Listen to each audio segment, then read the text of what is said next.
Hello and welcome to AgamidCG. Today I'll be showing you how I completed a game in just 3 days. Well, not just me, of course. I come from a VFX heavy background and I wanted to get into the games domain, so I looked for opportunities that would help me get my feet wet. It seemed like podcasts, videos, people I talked to all sort of kind of guided me towards participating in a game jam. And no, that's not something you can spread on toast.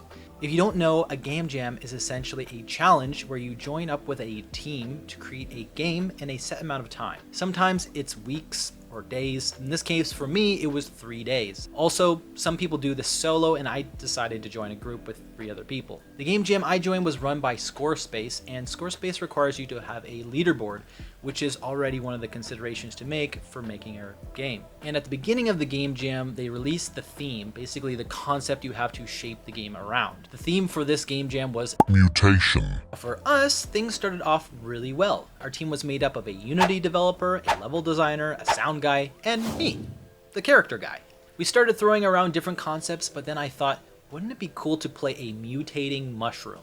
The team was set on more of a top-down shooter, so of course you need things to shoot, and I did some research on what eats mushrooms, what those enemies would be like. Snails and slugs seemed to be at the top of that list, next to certain flies and beetles. It's amazing how much you can learn from games. So now I've got a mushroom character and some slug or snail enemies, and my task was to start concepting. Concepting can take a really long time, and I'm not that great at it, so I had to get something out as soon as possible. Also, the aim in a 3-day game jam is to have the game logic done by the end of day 2, so that way you have the 3rd day to polish and test.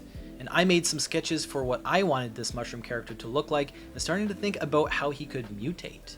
And very quickly, I started to realize there are so many different types of mushrooms. After a few concepts, I started modeling, and this took a lot of revisions to get something that everyone agreed on, and in fact, my final revision didn't even make it into the game. I think he looks like a pretty fun guy. Just a friendly reminder that if you enjoy my content, please give it a like and subscribe if you want to see some more. It really does help to make the channel grow.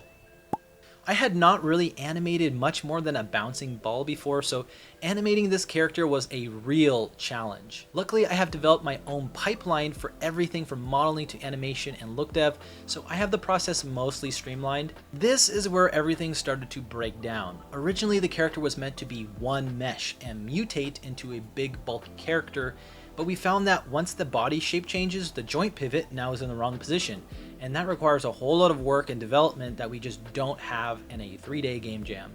There's just not much room for this kind of development. So yet again, a lot of revisions came out of appealing to the rigging and animation process, which is why I ended up with these small detached Rayman inspired hands and feet. After getting something usable out for the mushroom character, I moved on to the slugs and created a melee scientist, soldier ranger, and tank enemy type character. By the end of the game jam, we were able to finish 5th out of 178 entries. I know for a lot of people, finishing a game in a game jam is a huge feat, and for me, on my first game jam, that is a pretty cool accomplishment. I had a blast on this project, and I would totally recommend it for anyone interested in getting into games to try out a game jam. The community seems generally pretty accepting for newbies, though I will say I got little to no sleep on those 3 days. Let me know about your experiences with game jams and maybe what your role was in the comments below.